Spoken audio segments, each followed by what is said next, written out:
Nizamuddin Chowdhury Sujan. Shamsul আরিফিনের report. সামনের 4 মাস কোনো আন্তর্জাতিক ম্যাচ নাই হোম অফ ক্রিকেট মিরপুরে। সেই ফুরসতে মাঠ সংস্কারের কাজ ধরেছে বিসিবি। রবিবার সকাল থেকেই শুরু হয়ে গেছে কর্মযজ্ঞ। আজকে ফর্মালি কাজটা শুরু হয়েছে আমাদের মাঠে এবং আমরা আশা করছি আমাদের যে শিডিউল আছে আগামী আগস্টে তার আগেই আমরা সম্পন্ন করতে পারবো। হাই পারফরম্যান্স ইউনিটের প্রধান কোচের দায়িত্ব নেবার কথা ছিল সাইমন হেলমটের। আসেননি, এবার নাকি আসছেন। আমরা আশা করছি সাইমন হেলমট আমাদের ক্রিকেট বোর্ডের সাথে ইতিমধ্যে চুক্তিবদ্ধ হয়েছেন এবং আগামী যে হাই পারফরমেন্স প্রোগ্রাম সেই প্রোগ্রামে উনি প্রধান কোচের দায়িত্ব পালন করবেন এবং আমাদের সাথে কাজ শুরু করবেন। স্পিন পরামর্শক হিসেবে টাইগারদের সাথে শ্রীলঙ্কা সফর করার কথা ছিল ভারতের সাবেক স্পিনার সুনীল জোশীর। তবে এখনো নাকি পাকা হয়নি কোনো কিছু। শামসুল আরিফিন, ৭১। আগামী বছরে অনূর্ধ্ব 19 বিশ্বকাপ ক্রিকেটের আসর, আর এতে সফলতা দেখতে তরুণদের নিয়ে 8 মাসের ক্যাম্প শুরু করতে যাচ্ছে বিসিবি। সে সাথে থাকছে প্রচুর অনুশীলন ম্যাচও।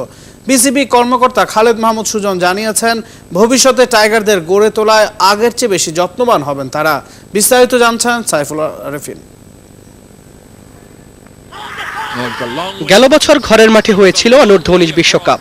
চ্যাম্পিয়ন হতে পারেনি মিরাজরা, হয়েছিল 3 নম্বর। চ্যাম্পিয়ন ফাইট দিয়ে ভক্তদের মন জয় করতে পেরেছে। ওসব নাকি সম্ভব হয়েছিল দীর্ঘমেয়াদী পরিকল্পনার কারণেই। সামনের বছর বিশ্বকাপ নিউজিল্যান্ডে। সাফল্যের ধারাবাহিকতা চায় বিসিবি।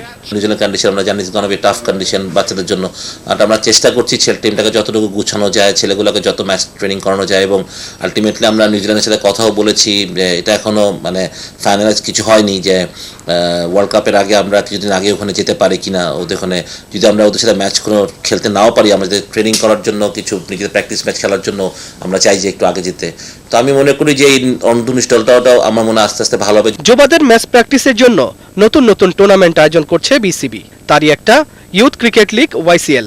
4 দলের খেলা, 50 ওভারই আর 4 দিনের ম্যাচে হবে এই টুর্নামেন্ট। শুধু এটা আমাদের আন্ডার-20 ওয়ার্ল্ড কাপের জন্য না, আমাদের মনে হয় অনন্ত এই বাচ্চাগুলোকে যদি আমরা এখন থেকে যে 4 ডে খেলার সুযোগ করে দিতে পারছি, সেটা আমাদের টেস্ট ম্যাচে যে প্রবলেমগুলো হচ্ছে, যে আমাদের বল সিলেকশন বা একটা জায়গায় কন্টিনিউয়াস বোলিং করার যে একটা ব্যাপার থাকে, বা যেটা হয় যে টেস্ট ম্যাচে আপনাকে গেম প্ল্যান করতে হবে। একটা যদি উইকেটে স্পিন না করে তখন আপনি কীভাবে একটা অপোনেন্টকে আটকাবেন বা সিচুয়েশনটা কী হবে, এগুলো থেকে ওরা গেম নলেজটা ওদের বাড়ছে। সত্যি কথা। তো এটা একটা শুরু হচ্ছে। আবার গত বছর আমরা বেশ সাকসেসফুল ছিল এটাতে। এবছর ছেলেরা, আমি জানি যে অনেক ইয়াংস্টাররা তাকিয়ে আছে এটার দিকে, তারা খেলতে চায়, পারফর্ম করতে চায় এখানে। YCL এ খেলবে প্রায় 60 জন নবীন ক্রিকেটার। এখান থেকে খুব ভালো করাদের জায়গা হতে পারে বিশ্বকাপের মূল স্কোয়াডে। শামসুল আরিফিন, ৭১। ব্যাংকক, কক্সবাজারের পর এবার কলম্বো। টাইগার্সদের কাছে সাফল্য যেন সোনার হরিণ। বিদেশি কোচ ট্রেনার দিয়েও পরপর 3 আসরে ব্যর্থ ওরা। সবশেষ প্রতিযোগিতা বিশ্বকাপ বাছাই থেকে ছিটকে গেছে রোমানার দল। ডিএল পদ্ধতিতে ওরা শ্রীলঙ্কা